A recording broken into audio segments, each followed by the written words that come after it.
kawan pajak, rasanya sudah lama sekali kami tidak menyapa kawan pajak melalui kanal YouTube KPP Pratama Sukabumi. Di kesempatan kali ini, saya akan berbincang-bincang mengenai program pengungkapan sukarela atau PPS yang akan berakhir sebentar lagi. Nah, kita akan berbincang-bincang mulai dari apa sih PPS itu, apa manfaatnya, bagaimana pemanfaatannya, dan apakah ada sanksi jika kita tidak mengikuti program ini. Boleh kita sapa dulu pembicara kita pada kesempatan kali ini.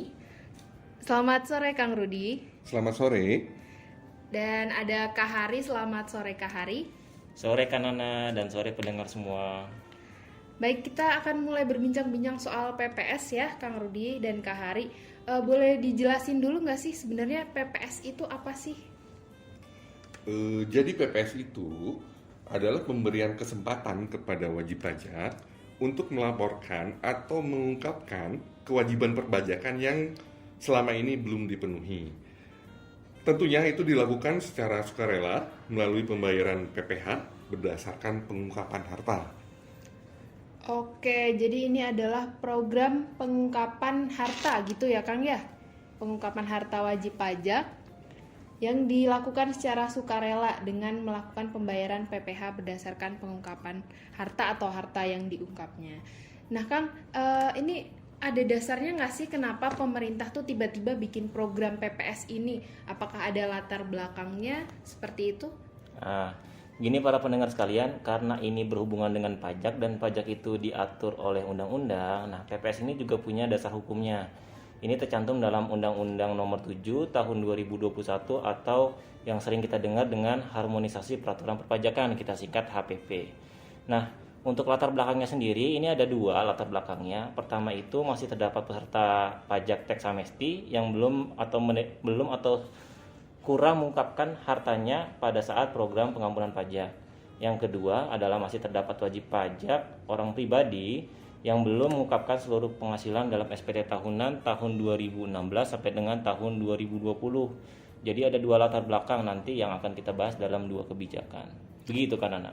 Oke, sebelumnya nih Kak Hari, boleh nggak sih kalau program ini tuh kita sebut sebagai Teks Amnesti Jilid 2? Karena tadi ada ya latar belakangnya adalah karena masih terdapat peserta Teks Amnesti yang belum mendeklarasikan seluruh asetnya pada saat ikut TA kemarin. Boleh nggak sih disebut TA Jilid 2 ini Kak? Sebenarnya ada simpang siur boleh atau tidak disebut dengan TA Jilid 2. Mungkin nanti akan dijabarkan ada dua kebijakan karena memang kebijakan pertama ini berhubungan dengan TA. Kebijakan pertama bisa kita sebut dengan TA Jilid 2 dan kebijakan kedua ini bukan untuk peserta TA. Nah, dalam hal ini dua kebijakan ini nanti kita rangkum mungkinnya dalam bentuk PPS ini. Oke, jadi ada dua kebijakan. Boleh nih Kang Rudi dibantu dijelaskan nih masing-masing kebijakannya. Kalau tadi sudah disinggung sedikit oleh Kak Hari, kebijakan pertama itu masih bersambung dari program teks amnesti sebelumnya. Kira-kira seperti apa sih Kang detail kebijakan masing-masing dari PPS ini? Baik, secara garis besar, program pengungkapan sukarela ini terdiri dari dua kebijakan. Untuk kebijakan pertama, itu merupakan pembayaran PPh final berdasarkan pengungkapan harta yang tidak atau sepenuhnya dilaporkan oleh peserta pada program teks amnesti tahun 2016 lalu. Jadi, secara garis besar, peserta pada kebijakan ini adalah khusus bagi orang pribadi dan badan peserta teks amnesti dengan basis pengungkapan harta per 31 Desember 2015 yang tentunya belum diungkapkan pada saat mengikuti teks amnesti yang lampau. Nah, tadi kan sudah dijelaskan kebijakan 1 sama Kang Rudi ya. Nah, untuk kali ini saya akan menjelaskan tentang kebijakan 2. Sebenarnya perbedaan dari kebijakan pertama dan kebijakan kedua ini adalah subjek dan objeknya. Untuk kebijakan pertama, lebih gampangnya, subjeknya itu adalah peserta teks amnesti, boleh dia orang pribadi ataupun badan, dan objeknya itu adalah perolehan harta dari 1985 sampai dengan tahun 2015. Nah, untuk kebijakan kedua ini, subjeknya itu hanya untuk orang pribadi. Perlu dicatat ya pendengar, jadi hanya untuk orang pribadi. Dan objeknya ini adalah perolehan harta dari tahun 2016 sampai dengan tahun 2020. Jadi masing-masing kebijakan ini perbedaannya hanya di subjek, apakah dia peserta TA atau bukan. Dan yang kedua adalah objek perolehan hartanya itu dari tahun berapa, dari tahun 2015 ke belakang kah, atau dari 2016 sampai dengan tahun 2020, begitu kan Ana? Oke, jadi kalau yang TA tadi hanya bisa, kalau kebijakan satu, mohon maaf, hanya bisa diikuti oleh peserta yang dulu alumnus mungkin ya Kak ya, alumnus teks amnesti, sedangkan untuk kebijakan duanya bisa diikuti oleh wajib pajak yang tidak mengikuti teks amnesti, namun hanya wajib pajak orang pribadi. Betul, hanya orang pribadi. Nah, ini pertanyaannya nih, kalau misalkan saya dulu pernah ikut teks amnesti, lalu ada harta yang belum saya ungkap per 31 Desember 2015, dan saya juga punya nih harta yang saya peroleh pada tahun 2018 misalnya, namun belum saya laporkan di SPT tahunan.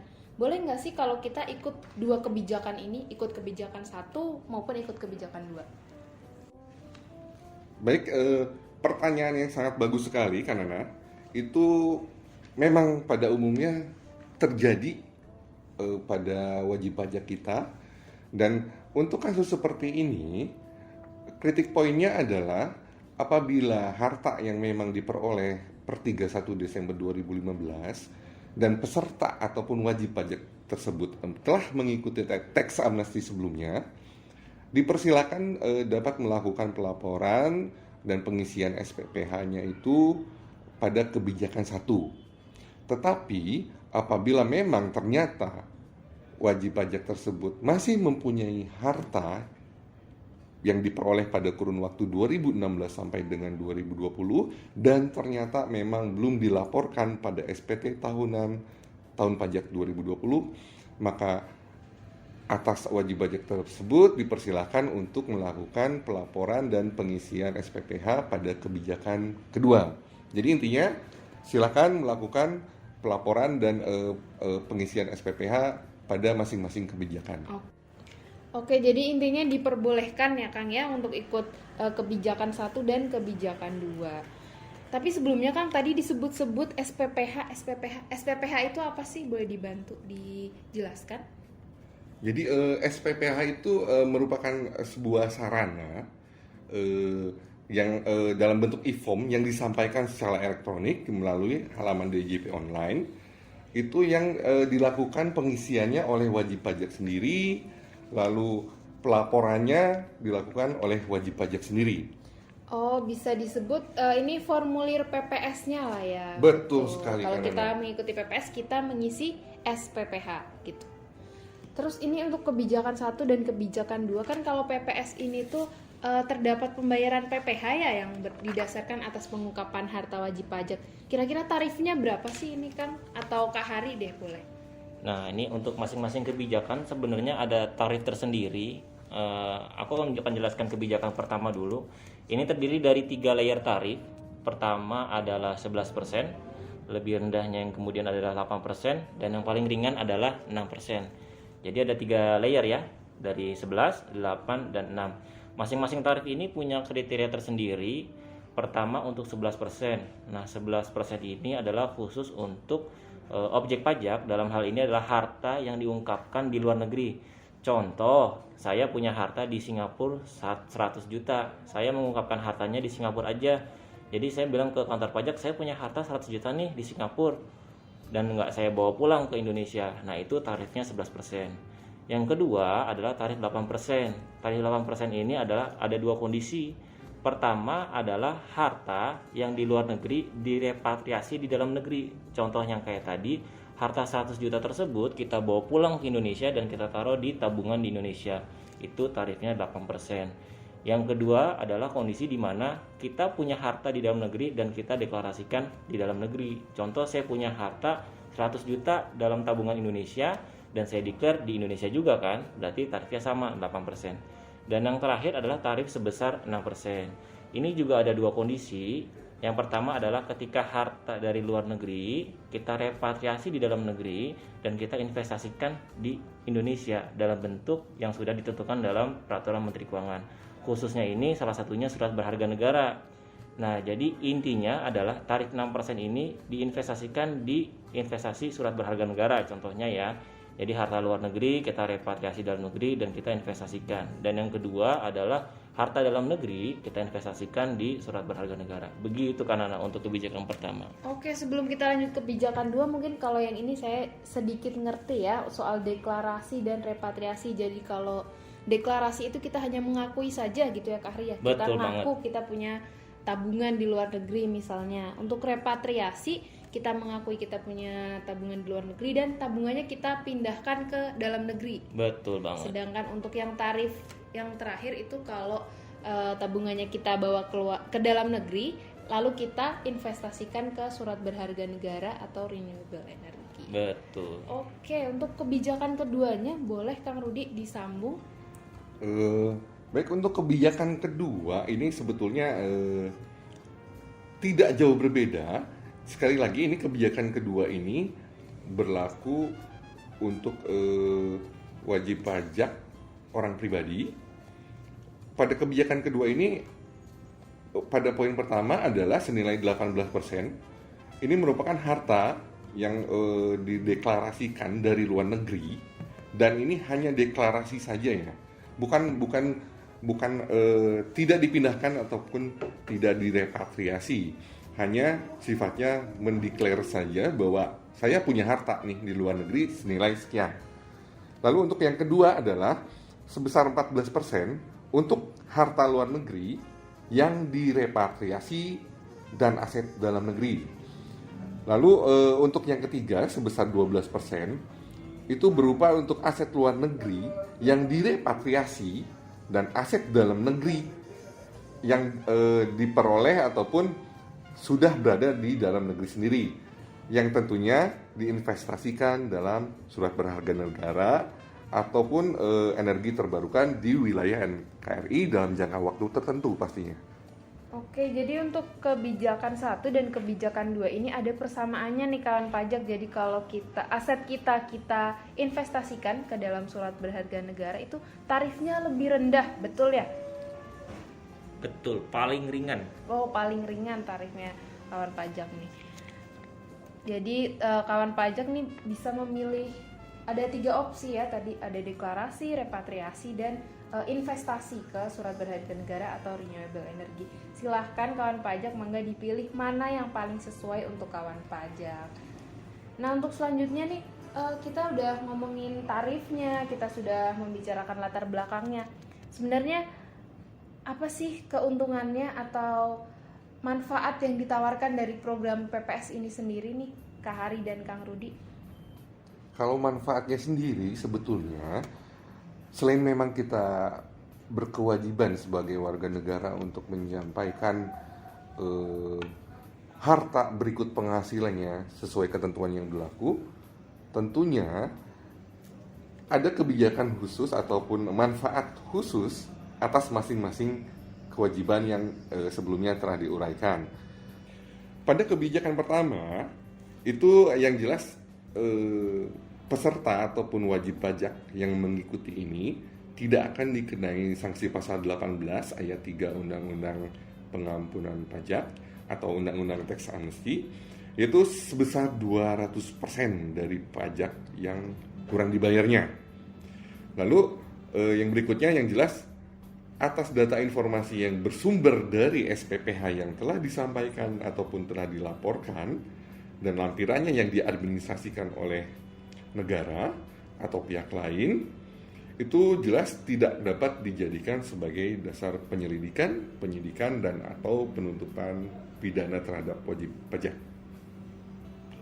Lalu untuk kebijakan kedua, boleh silakan Pak Hari dijelaskan.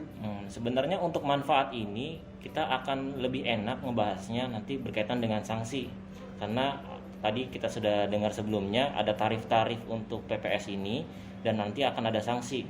Ketika nanti kawan pajak membandingkan antara sanksi dan juga tarif yang dibayarkan, sebenarnya jauh lebih ringan, lebih baik memilih untuk pembayaran tarif dalam PPS ini dibandingkan dengan sanksi. Nah, Untuk kebijakan kedua ini sama seperti kebijakan pertama, itu intinya adalah tidak diterbitkan ketetapan pajak. Jadi harta yang sudah diungkapkan oleh kawan pajak semua itu tidak akan diterbitkan ketetapan pajak untuk kewajiban tahun 2016 sampai dengan tahun 2020. Kenapa? Karena memang jangka waktu untuk kebijakan kedua ini adalah harta untuk perolehan 2016 sampai dengan tahun 2020. Dan untuk harta yang diungkapkan dalam program PPS ini sama, tidak akan dilakukan penyelidikan, penyidikan dan atau penuntutan pidana terhadap wajib pajak. Jadi kawan-kawan pajak nanti memilih nanti kita pertama akan bandingkan sanksi dan juga manfaat dari pembayaran tarif. Yang kedua adalah masalah dari pemeriksaan, penyidikan dan atau penuntutan umum. Begitu kan Nana dan kawan pajak semua. Oke, jadi yang paling menarik ini tadi ada sanksi 200% nih, besar sekali kalau dibandingkan dengan tarif-tarif yang tadi kita bahas ada 11%, 6%, 12%, ini 200% itu besar sekali ya Kak Haria. Kemudian yang pasti nih kalau teman-teman kawan pajak ikut PPS nih, kawan pajak akan menjadi wajib pajak yang taat pajak, karena seperti yang tadi Kang Rudi sampaikan itu sudah kewajiban kita untuk mengikuti peraturan pajak yang berlaku, mengikuti ketentuan perpajakan yang berlaku. Nah ini nyambung ke sanksi aja mungkin ya, karena tertarik nih saya untuk membandingkan tarif-tarif yang tadi dibilang oleh Kak Hari tentu lebih ringan daripada sanksi yang ditetapkan sebesar 200%, atau mungkin ada sanksi yang lain, boleh dibantu Kak Hari dan Kang Rudi? Untuk kebijakan pertama sendiri ini sesuai, jadi sanksinya itu berlayer-layer ya. Untuk badan itu 25%, untuk OP itu 30%, dan untuk WP tertentu ini dalam hal bisa dibilang untuk WP UMKM itu sebesar 12,5%. Jadi sanksinya ada, itu tadi kan tarif ya, belum termasuk sanksi ya. Iya, jadi pengenaan sanksinya nanti misalkan harta wajib pajak itu ditemukan sebesar 100 juta, kita anggap dalam kebijakan pertama. Jadi saya peserta TA belum mengungkapkan seluruh harta saya pada TA jilid pertama kemarin, dan kemudian saya tidak mengikuti program pengungkapan sukarela dan harta itu ditemukan oleh Direktorat Jenderal Pajak. Nah ini akan dikenakan tarif yang sudah saya sebutkan tadi dikali dengan harta yang ditemukan ditambah dengan sanksi Undang-Undang TA. Jadi double ini. Kalau sanksi Undang-Undang TA tadi 200%, jadi tarifnya kurang lebih 300% dikalikan dengan tarif yang ada. Contoh, saya orang pribadi punya harta 100 juta. Tarif untuk OP pribadi adalah 30%. Ditambah dengan sanksi Undang-Undang TA 30% dikali 200%. Jadi pertama sudah kena 30%, ditambah 2 kali 300%. Jadi totalnya hampir 90%. Jadi dari 100 juta harta yang saya punya dikenakan pembayaran sebesar 90%. Jadi sisanya tinggal 10 juta. Karena 90 jutanya itu sudah dikenakan sanksi. Begitu kan anak. Jadi bisa dibandingkan nanti yang tadi kebijakan pertama itu adalah tarifnya sekitar 8% dibandingkan dengan sanksinya sampai 90%. Nanti teman-teman bisa memilih itu lebih untung yang mana. Padahal kalau ikut yang kebijakan pertama tadi tarif paling tinggi hanya 11%, kira-kira. Betul. Hanya 11 juta dari 100 juta. Tapi kalau memang kita tidak ikut dan kemudian ditemukan datanya oleh Direktorat Jenderal Pajak, kenanya hampir 90% ya Kak Hari ya. Untuk kebijakan pertama betul seperti Besar itu. Besar sekali kawan pajak nih. Ayo mangga kawan pajak segera manfaatkan nih sanksinya. Ngeri ya kawan pajak kalau dihitung-hitung nih. Ini lagi. Kemudian untuk kebijakan keduanya, apakah tarifnya sama untuk sanksinya atau ada perhitungan lain lagi? Boleh dibantu Kang Rudi? Ya, untuk kebijakan kedua ini sedikit berbeda karena memang untuk kebijakan kedua ini kan bukan peserta teks amnesti ya.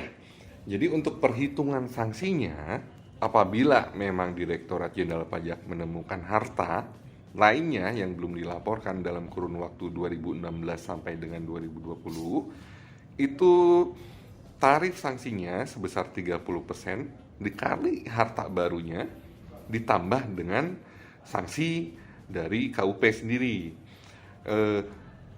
Contohnya adalah misalkan PPh final dari harta bersih ini dikalikan dengan 30%. Apabila hartanya itu sebesar 100 juta dikali 30% berarti sanksinya sendiri itu sebesar 30 juta. Belum ditambah dengan sanksi KUP-nya, yaitu sebesar 15% atas sanksi yang belum ataupun bunga per bulan, ditambah aplit faktornya 15% ya, gitu. Kurang lebih seperti itu kan Nana.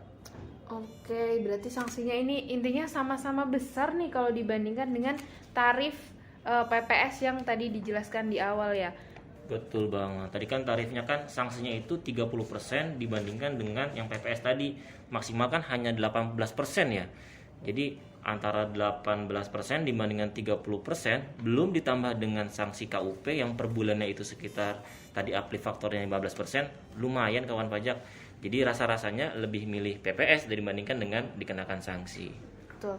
Ini sebelumnya kita udah ngobrol nih sampai dari tarif, dari sanksi, tapi kita belum membicarakan jangka waktu pemanfaatannya nih. Ada yang kelupaan nih kawan pajak nih. Sebenarnya kapan sih Kang ini PPS ini mulai berlaku, dari kapan sampai kapan nih berakhirnya? Itu dia, kebetulan PPS ini program khusus yang diselenggarakan oleh Direktorat Jenderal Pajak yang berlaku semenjak 1 Januari 2022 dan akan berakhir sebentar lagi pada tanggal 30 Juni 2022. Jadi pada kesempatan ini mungkin di penghujung waktu program ini, mari kita segera mengikuti ataupun mendeklarasikan harta kita sama-sama untuk mengikuti program PPS ini secepat mungkin ya. Oke, tinggal beberapa hari lagi gitu ya Kang ya. Tinggal Betul beberapa hari sekali. lagi sampai dengan nanti batas waktunya 30 Juni 2022. 30 Juni 2022. Nah, kita kalau mau ikut PPS kita harus kemana nih Kang? Apakah kita harus datang ke kantor pajak atau mungkin bisa dilakukan secara online, secara mandiri? Oke, jadi kawan pajak untuk PPS ini dilakukan secara full online. Jadi sama seperti SPT tahunan, kalau kawan pajak tahu, ini pelaporan SPPH juga sama. Untuk pelaporan SPPH sendiri ini dilakukan dalam akun DJP online kawan pajak semua, bisa dilakukan selama 24 jam full sampai dengan tanggal 30 Juni 2022 nanti.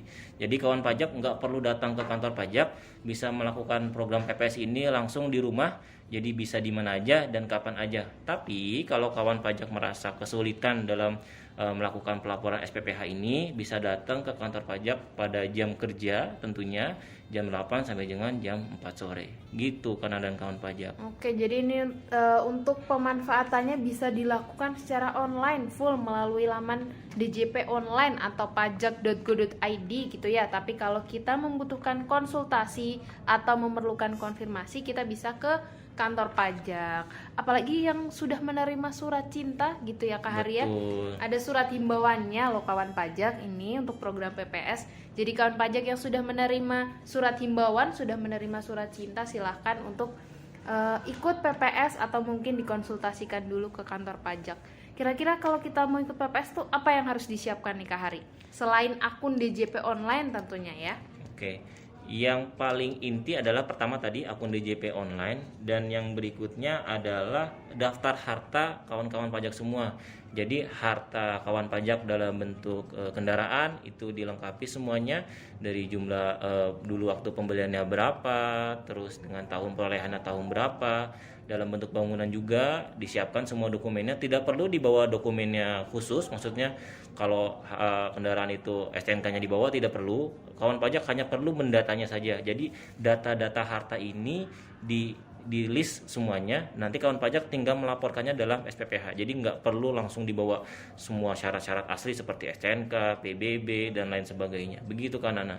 Apakah itu nanti perlu dilampirkan juga Kak dalam pelaporan di DJP online-nya, atau cukup kita isi formnya saja, kita isi SPPH-nya aja, tidak perlu melampirkan dokumennya? Untuk dokumen-dokumen ini tidak perlu dilampirkan ya Kak Nana. Jadi langsung hanya diisikan saja dalam nanti bentuknya adalah e-form. Jadi formulir dalam bentuk elektronik. Jadi yang diisikan hanya angka-angkanya saja, jumlah perolehan, tahun perolehan, kemudian nanti apakah harta ini ada unsur hutangnya. Contoh saya punya mobil 200 juta tapi saya kredit sisa kreditnya tinggal 10 juta lagi masih hutang, nah nanti akan dihitung semuanya secara otomatis. Jadi kawan pajak nanti tidak perlu bingung apakah ini hartanya menghitungnya seperti apa tarifnya, karena semuanya sudah dilakukan secara full sistemik melalui laman e-form ini.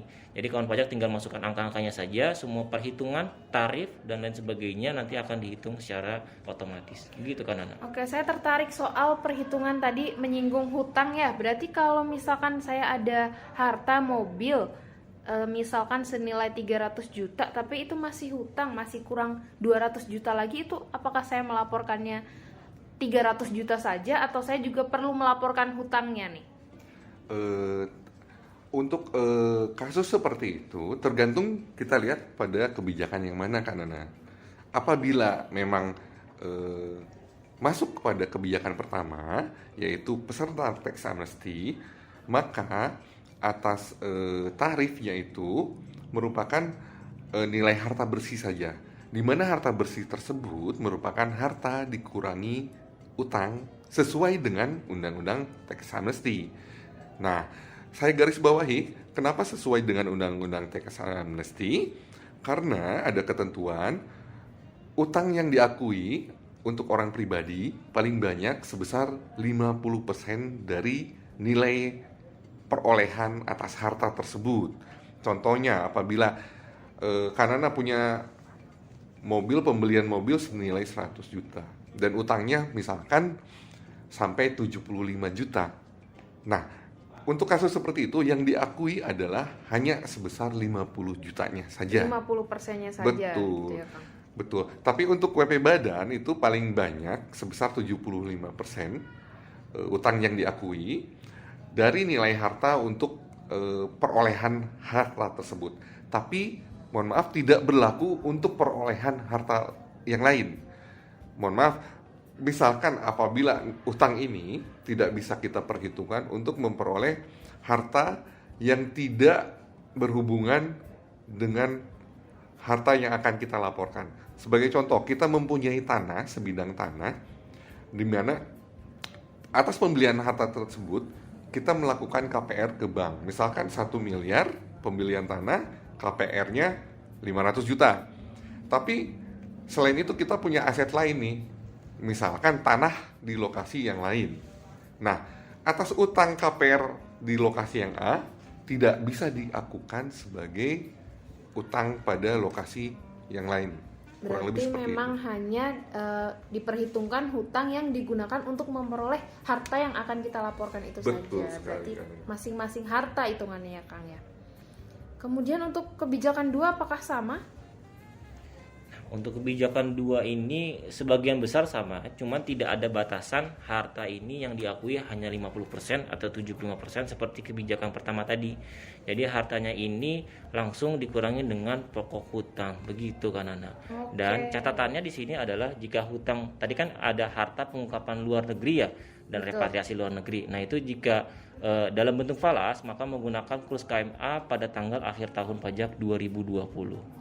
Oke, berarti kalau yang kebijakan 1 tadi karena memang diperuntukkan bagi alumnus Tax Amnesty, maka untuk ketentuan perhitungan hartanya masih ada embel-embelnya gitu ya dari Undang-Undang Tax Amnesty, sedangkan untuk yang kebijakan 2 itu hanya harta dikurangi pokok hutangnya saja. Betul. Jangan lupa untuk yang kawan pajak yang akan merepatriasi atau mendeklarasikan harta dari luar negeri untuk diperhitungkan kembali dengan kurs KMK-nya pada akhir tahun pajak 2020 ya. Betul. Tambahan sedikit kan Nana soal tadi surat cinta. Jadi Direktorat Jenderal Pajak ini telah menerima data dari pihak-pihak terkait bagi wajib pajak yang sudah menerima himbauan baik itu dalam bentuk fisik surat ataupun dalam bentuk email dan dalam bentuk WhatsApp. Silakan data-data tersebut wajib pajak lihat. Kemudian bila data tersebut belum disampaikan dalam SPT tahunan, bisa memanfaatkan program PPS kali ini. Jika harta tersebut memang sudah tidak lagi dimiliki oleh wajib pajak, bisa melakukan konfirmasi, datang langsung ke kantor pajak. Tidak perlu takut karena yang kita lihat adalah keadaan aslinya. Begitu kan Nana? Karena sistem perpajakan kita itu self assessment gitu ya kayak betul. sesuai dengan pengakuan wajib pajak. Nah, ini kita sudah membahas semuanya nih, mungkin bisa dijelaskan garis besar nih Kak, persyaratan ngikut PPS itu sebenarnya apa? Garis besarnya nih kalau yang tadi dilihat dari objek subjeknya, ini secara garis besarnya aja. Oke, pertama adalah dipastikan kalau harta ini belum diungkapkan dalam SPT tahunan. Jadi bagi kawan pajak yang sudah mengungkapkan hartanya dalam SPT tahunan tidak perlu ikut program PPS.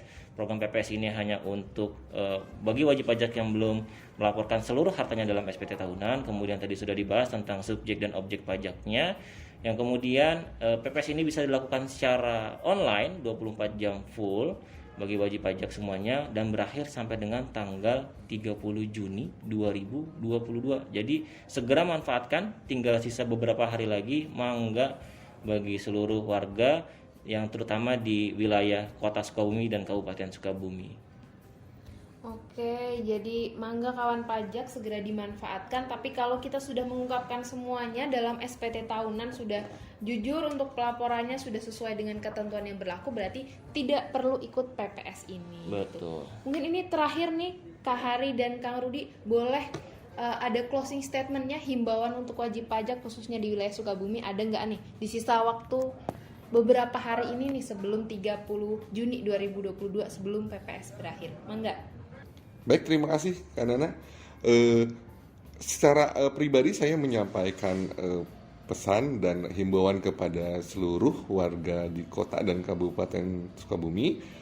Ayo kita segera manfaatkan program pemerintah yang sangat menguntungkan dan sangat bermanfaat bagi kita semua, terutama untuk kelangsungan dan pembangunan negara kita, khususnya kota dan Kabupaten Sukabumi ini. Dari Kak Hari, barangkali Hari? Nah, seperti kita kalau misalkan belanja-belanja di supermarket atau di tempat swalayan seperti itu kan, kalau diskon ini kan tidak berlangsung lama ya Kak dia. Jadi hanya berlaku sampai dengan 30 Juni 2022, tinggal beberapa hari lagi. Jadi yuk dimanfaatkan, karena kenapa? Karena manfaatnya jauh lebih besar daripada dengan akibat yang terjadi jika wajib pajak tidak mengikuti program PPS kali ini. Tadi kan sudah disebutkan sanksi-sanksinya dari 30% sampai dengan 90%. Bukan lumayan lagi, tapi sangat besar dibandingkan dengan tarif yang harus dibayarkan.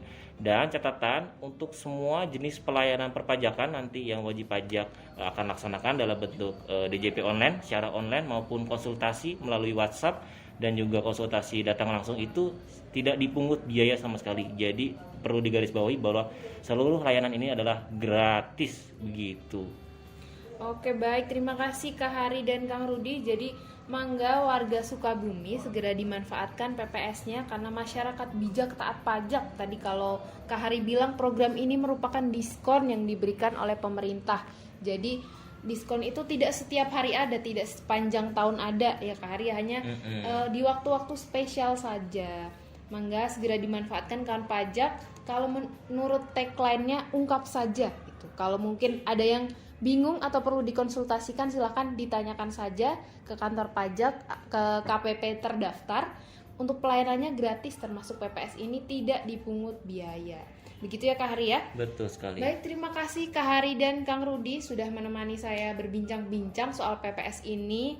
Semoga nanti makin banyak kawan pajak yang mendengar melalui kanal YouTube KPP Pratama Sukabumi, makin banyak juga kawan pajak yang segera memanfaatkan PPS di sisa waktu yang ada.